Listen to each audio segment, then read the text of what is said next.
Sa espesyal na Mother's Day episode ng programang Count Your Blessings, nina former Governor and Congresswoman Cherry Domingo Umali at Dr. Kit de Guzman ay ibinahagi ni Dulce Grace Fernando ang makabagbag damdaming kwento ng kanyang buhay bilang isang single mother na dumaan sa matinding pagsubok.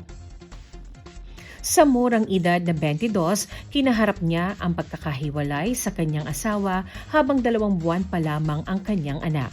Dumaan din siya sa matinding pagdadalamhati matapos bawian naman ng buhay ang isa pa niyang anak dahil sa meningitis.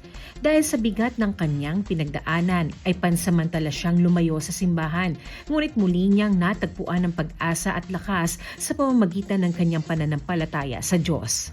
In the midst of pain and sorrow, gamitin niyo po yung sitwasyon na yun to come closer to God.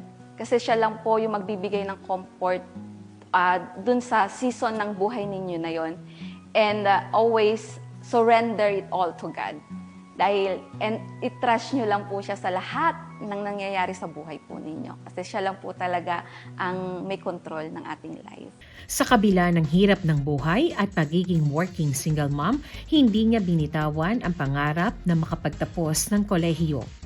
Sa tulong ng programa ng gobyerno na Expanded Tertiary Education, Equivalency and Accreditation Program, natapos niya ang kursong Business Administration, Major in Marketing Management at ngayon ay nagsisilbing inspirasyon si Dulce sa maraming ina na patuloy na lumalaban para sa pamilya at mga pangarap. To all the mothers, be proud of yourself kasi hindi po biro maging isang ina.